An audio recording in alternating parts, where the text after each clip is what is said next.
आप सभी का स्वागत है हमारे भक्ति और लोकगीत चैनल में। जैसा कि आप जानते हैं कि मैं अपने इस चैनल के माध्यम से समय-समय पर लोकगीतों के साथ-साथ भक्ति और अनेक व्रत कथाओं से जुड़े प्रसंगों का वर्णन लेकर आपके सामने आती हूँ। इसी क्रम में आज मैं आपको अपनी आस्था के अथाह स्रोत माँ गंगा का परिचय और उनके धरती पर उतरने की कथा लेकर आई हूँ। वामन पुराण के अनुसार एक ऐसी कथा है कि जब राक्षस राज बलि स्वर्ग के सिंहासन को प्राप्त करने के लिए अपने गुरु शुक्राचार्य के निर्देशन में यज्ञ कर रहे थे, तब भगवान विष्णु देवताओं के अनुरोध पर वामन अवतार ले वहाँ आए और दानवीर राजा बलि से दान की याचना की और स्वीकृति पाकर उन्होंने अपने लिए 3 पग धरती की मांग की। उन्हें बालक रूप में देख बलि ने बिना किसी शंका के दान देना स्वीकार किया। यद्यपि गुरु शुक्राचार्य भगवान विष्णु को पहचान चुके थे और बलि को सावधान भी कर रहे थे, परंतु वचन के धनी बलि दान देने से पीछे नहीं हटे। अब प्रभु ने अपने रूप का विस्तार किया और एक चरण में धरती को नाप लिया और दूसरा चरण स्वर्ग की ओर बढ़ाया। उसी समय ब्रह्मा जी ने उनके चरणों को धोया और वह चरणोदक अपने कमंडल में रख लिया। इसी जल को गंगा का नाम दिया गया। लोक प्रचलन में गंगा को हरि के नख से उत्पन्न या ब्रह्मा के कमंडल से उत्पन्न ही कहा जाता है। अब आगे बढ़ते हैं इसी गंगा के धरती पर आने की कथा से। इक्ष्वाकु वंश में एक महाप्रतापी राजा हुए, महाराजा सगर। उनके 60,000 पुत्र थे। उन्होंने अश्वमेघ यज्ञ किया जिससे इंद्र घबरा उठे और उन्होंने छल से अश्वमेघ के अश्व को पकड़कर कपिल मुनि के आश्रम में बांध दिया और कपिल मुनि का इसका पता ही नहीं चला। सगर के पुत्र जब अश्व को खोजने वहाँ पहुँचे तो उन्हें लगा ऋषि ने उन्हें चुनौती दी है और वे कपिल मुनि को भला बुरा कहने लगे और युद्ध के लिए ललकारने भी लगे।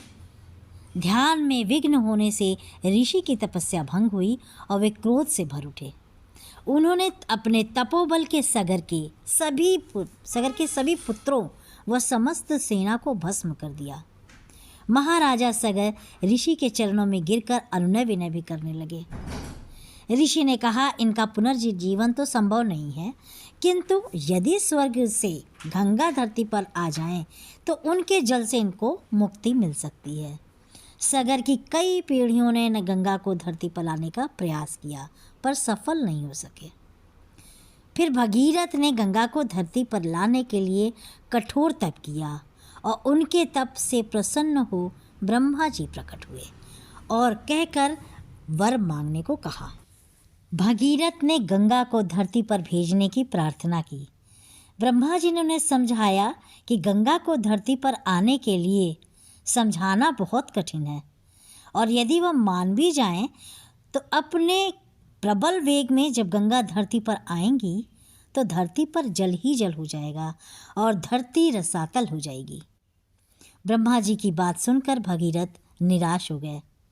निराश भगीरथ को सांत्वना देते हुए ब्रह्मा जी ने सुझाया कि यदि देवाधिदेव महादेव गंगा की धाराओं को अपनी जटाओं में समेटने को तैयार हो जाएं तो शायद ये संभव हो सकता है। भगीरथ ने पुनः कठोर तप किया और शिवजी को प्रसन्न किया। शिवजी प्रसन्न हुए और गंगा को धारण करने का वचन दिया। ब्रह्मा जी के आदेश पर गंगा क्रोध, पीड़ा, आवेश से भरी धरती की ओर चली। मन ही मन वो सोच रही थी कि पूरी वेग से धरती को जाकर छूकर वापस लौट आऊंगी।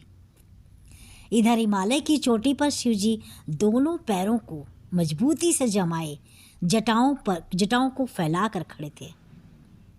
शिवजी की मोहक मुद्रा ने गंगा के मन में क्रोध की जगह प्रेम भर दिया और वेगवती गंगा वेग को मंद करती हुई जटाओं में समाने लगीं और शिवजी ने अपने योग बल से उन्हें अपनी जटाओं में समेट लिया। वहाँ आकर गंगा को मानो मनचाहा विराम मिल गया हो।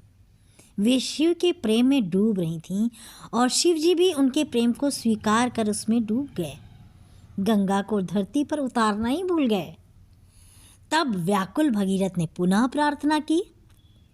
तब शिव जी ने 3 जटाएं, सिर्फ 3 जटाएं धरती की ओर लटका दी और उन्हीं के माध्यम से गंगा 3 धाराओं के रूप में धरती पर बह चलीं।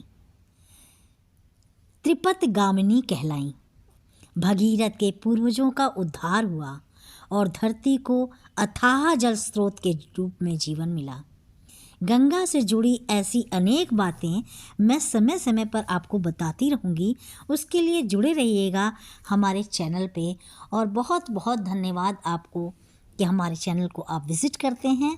बेल आइकॉन को प्रेस कर दीजिएगा, सब्सक्राइब करिएगा और हमारे साथ बने रहेंगे तो विभिन्न तरीके की कथाओं से आपको अवगत कराती रहूँगी। धन्यवाद।